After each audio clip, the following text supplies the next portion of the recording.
Cape May, New Jersey is the oldest seaside resort in America. It is known for its Victorian-style homes, pristine beaches, and safe spots for pleasant sea excursions. The best fishing spots are another advantage of Cape May. On October 8, 2003, a couple was enjoying a day of fishing on a boat when they spotted something in the water that they initially thought was trash floating on the surface. However, as they got closer, they realized it was a human body. The Coast Guard responded to the report of the grim discovery. They carefully retrieved the body from the water. Decomposition had already set in, but it was immediately clear that the body belonged to a woman. It didn't take a genius to understand that the woman had been murdered. Her legs were bound with heavy chains, and tape was wrapped around her wrists and ankles. A stone crab, which lives and feeds on the ocean floor, was clinging to her hip. This detail was important, as it indicated that the body had at some point sunk to the bottom of the ocean. In other words, someone had tried to dispose of the body but didn't account for the fact that, without additional weight, gases would eventually cause it to resurface, and fairly quickly. That's exactly what happened in this case.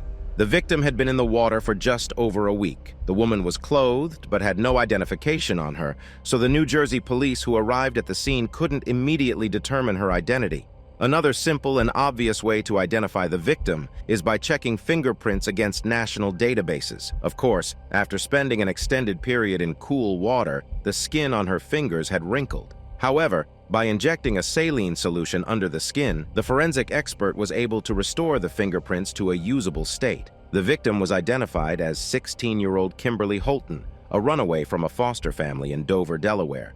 Now, the task was to figure out what happened between her disappearance in Delaware and how she ended up off the coast of Cape May. Kimberly, known to her friends and family as Kim or Kimmy, was born on November 4, 1986 in Delaware. At the time of her birth, her mother was struggling with substance abuse and her father was in prison. Kimberly never stayed long in one home, constantly being passed from one family member to another. Despite this instability, her character remained unaffected. The 16-year-old Kimberly was a sweet, kind, and caring young girl, always friendly and compassionate. She would occasionally share stories of her early childhood with her best friend Destiny, but her cheerful nature helped her to not dwell on the past, serving as her way to shield herself from those memories. Kimberly had a deep love for animals and always tried to help them, as no one had been there to help her when she needed it most. If given the opportunity, Kimberly likely would have become a veterinarian. Her teachers saw her as a wonderfully talented child who deserved a better start in life than the hardships she had endured. Her mother had failed to provide even the basics, like food, let alone toys. Kimberly's first foster mother adored her. They lived together for 3 years and were planning to move to Tennessee together. Their bags were already packed when, out of nowhere, Kimberly's grandfather and his wife showed up at the foster mother's house. They announced that the state had transferred custody to them and Kimberly would now be living with them. However, her grandfather was unable to provide a stable home either, and Kimberly was returned to the foster care system. This time, she was placed with Lorraine and Rudy Machette, who were already raising another teenage girl, Heather. Kimberly was living with them when, on September 30th, 2003, 8 days before her body was found in New Jersey, she missed school. Kimberly was not one to skip classes, and when she didn't get on the school bus that day, Destiny knew something was wrong. That same evening, her foster mother, Lorraine, reported the teenager missing. Now, the police faced the difficult task of informing Lorraine that her foster daughter, Kimberly, was dead, murdered. Lorraine was genuinely upset by the news, but she admitted that she hadn't searched more actively for Kimberly because the girl had disappeared before. Kimberly had run away from home for several days at a time, but had always returned. This admission hinted to the investigators that there had been underlying problems in the household even before Kimberly went missing in late September. As a result, they took Lorraine to the station for a more detailed interrogation. The detectives wanted to understand what had been happening at home and what might have driven Kimberly to run away, not just this last time, but on previous occasions as well. Lorraine stated that her husband, Rudy, whom she was now planning to divorce, had made inappropriate advances toward their foster daughter. Just 2 weeks earlier, Kimberly had gone to the police, reporting that Rudy had gotten into bed with her and did things he shouldn't have done. The court hearing for that case was scheduled to take place in just a few days. As soon as Lorraine said this, the police saw the motive for murder they had been missing. They were convinced that Rudy was behind Kimberly's death. Lorraine's opinion was shared by Kimberly's best friend, Destiny. Destiny told the detectives that some time ago, Rudy had followed them in his car while they were just walking down the street, terrifying them. It got to the point where Destiny told her parents, and they reported it to the police. Naturally, Rudy was brought in for questioning. The detectives fully expected to get a confession from the suspect. However, Rudy seemed genuinely shocked by the girl's death. Of course, he could have been a very good actor, but at the time of Kimberly's murder, he had an alibi. During the days when Kimberly went missing, he had been staying with his adult biological daughter. His alibi checked out, and the police had no choice but to release him. The investigators hoped that the autopsy might shed light on how the girl was killed, which could help them find the murderer. After all, there were hardly any injuries on her body, aside from those caused by prolonged exposure to the water. They didn't even know whether she was alive when she was thrown into the water or already dead. But what they found only deepened the mystery. The pathologist found no DNA, gunshot wounds, stab marks, or any other clues that would point to the killer or the method of murder. The only significant finding was a severe fracture at the base of her skull. However, it wasn't caused by a blow with an object, but rather from a fall from a great height, like falling from a 5-story building. The medical examiner and the investigators were baffled. If she had been thrown into the water from a boat, she would have fallen from a height of no more than 3 meters. They couldn't understand who would kill a teenage girl by pushing her out of a window from an apartment or hotel room, only to then run down, pick up the body, put it in a car, drive to a dock, and finally dump her in the ocean after wrapping her in tape and chains. It made no sense at all. The investigators were left with only one piece of evidence to work with: the chains wrapped around Kimberly's legs. They had started to rust. However, upon examining them, the forensic experts noticed that each link of the chain had a stamp. This meant the chains could potentially be traced back to a specific store, or at least a chain of stores. They were right. These particular chains were sold at Lowe's, a home improvement retail chain. Conveniently, a Lowe's store was located near the trailer park where Kimberly had lived with her foster family. Luckily, the store manager was able to pinpoint exactly when the chains were sold. They had been purchased on September 30th, 2003, the day after Kimberly disappeared. Along with the chains, the buyers had also purchased 2 cinder blocks and locks. Investigators requested the surveillance footage, and they saw 2 young men at the checkout paying for the chains and cinder blocks before leaving. Unfortunately, tracking them down wouldn't be easy. The men had paid in cash.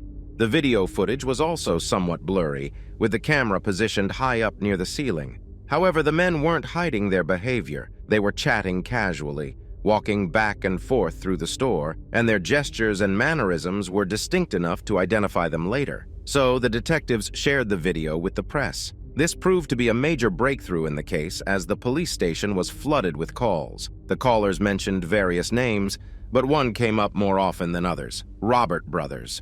More importantly, Robert himself called the police to confirm that he was one of the men in the video.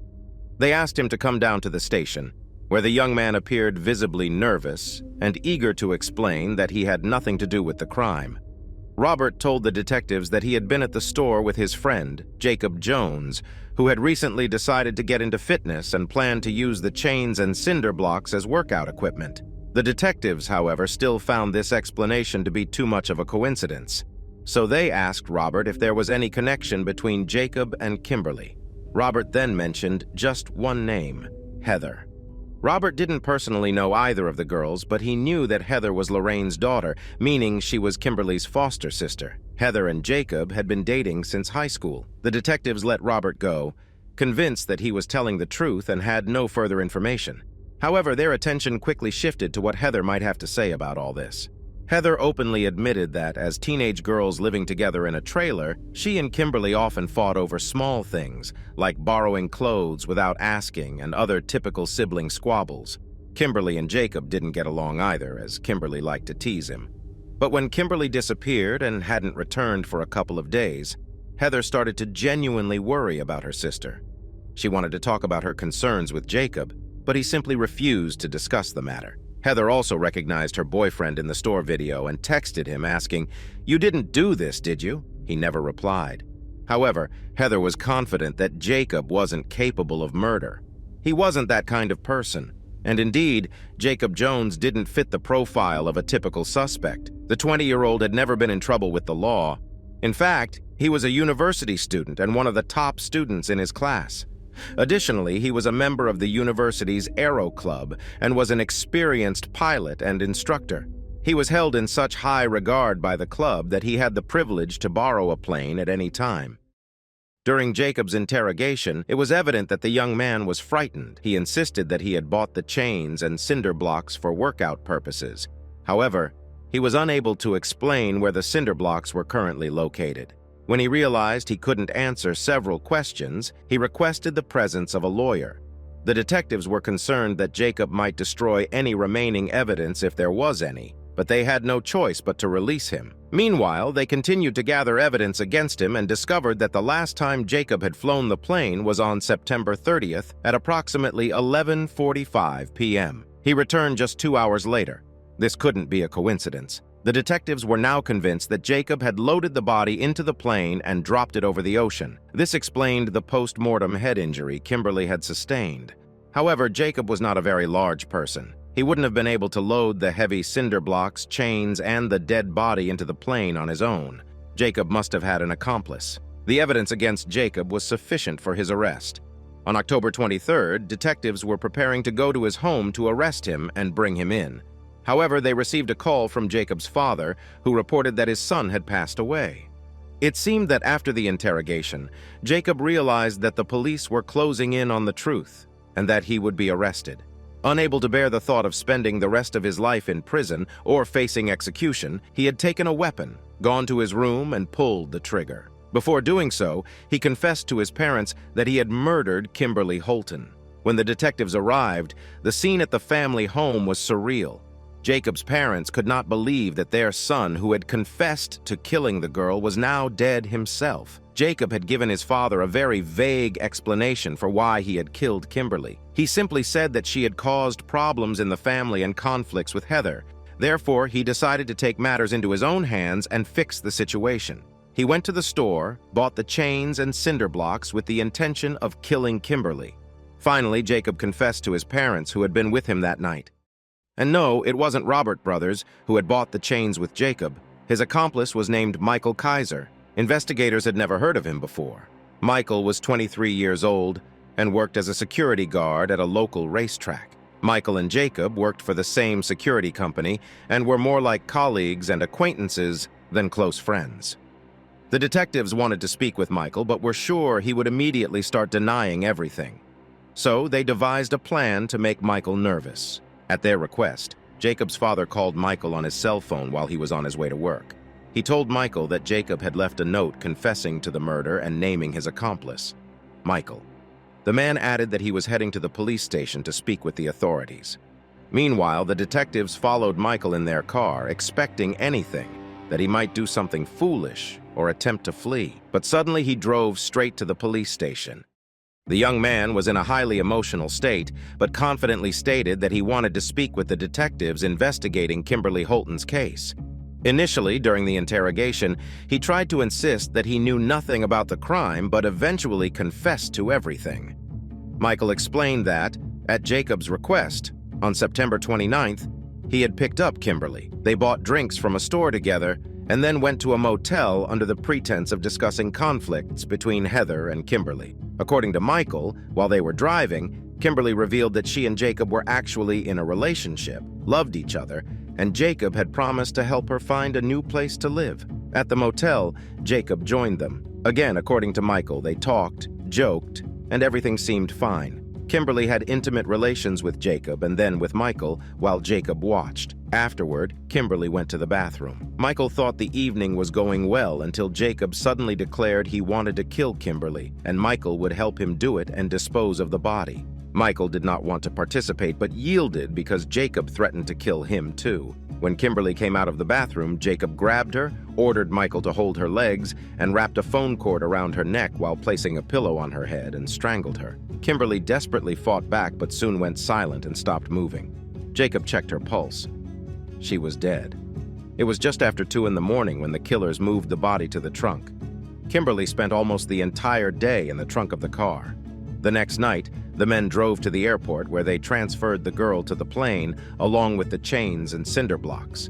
Jacob flew alone, soared over the Atlantic Ocean, past Cape May, and dropped the body. 2 days after his confession, Michael attempted to follow Jacob by hanging himself in his cell. But the guards arrived in time and saved him, barely pulling him back from the brink. If they had been a minute later, he would have been beyond help. Michael was offered a plea deal for second-degree murder and an 18-year sentence, but he chose to go to trial, believing he would be acquitted. He was wrong. On January 6, 2004, Michael was found guilty of first-degree murder and conspiracy. The death penalty had not been abolished in Delaware, but the judge leaned towards a life sentence without the possibility of parole. The judge told Michael that Kimberly's relationship with her foster family was none of his concern. Instead of stopping Jacob, he had helped kill a 16-year-old girl who had done nothing to him. The motive for the crime remained unclear. Whether Jacob loved Kimberly and was dating her behind his girlfriend's back, as Michael claimed, or wanted to please Heather, who blamed Kimberly for the breakup of her family, as investigators suggested, or whether he genuinely hated the girl and wanted to eliminate her to end the problems she caused, as he told his father, was uncertain. Investigators wanted to get to the bottom of it and spoke with Heather one last time. Heather insisted she did not believe Jacob and Kimberly were seeing each other behind her back. According to Heather and other mutual acquaintances, Jacob hated Kimberly because she mocked him in front of Heather. So much so that he stopped visiting his girlfriend's home when Kimberly was there. Detectives found no evidence that Heather was involved in the sinister murder plot. The girl moved to Colorado, attended a community college, and continued to see a therapist for several years to cope with the trauma. Today, Kimberly Holton would be 37 years old. She has been gone longer than she lived on this earth. Had Kimberly been given a better start in life, everything might have turned out very differently. She might have become a veterinarian, as she had always dreamed. And her children might have played with the babies of her best friend, Destiny. But just when it seemed she was finding happiness in her foster family, it was ripped away from her, and the nightmares began anew. From childhood, she never knew whom to trust and believed these men. And when Kimberly went missing, everyone assumed it was just another runaway, and no one searched for her. There were no tearful appeals from parents on television, no flyers, no large-scale searches with tracking dogs and helicopters. Kimberly's case could have remained unsolved, and everyone might have thought she decided not to come back this time. But Jacob did not account for one crucial element of his plan: the ocean. The plane flew at such a high altitude that when Kimberly's body hit the water, it was akin to a concrete impact at 210 kilometers per hour. The cinder blocks shattered upon impact. This gap in Jacob's knowledge allowed the truth to surface along with Kimberly's body.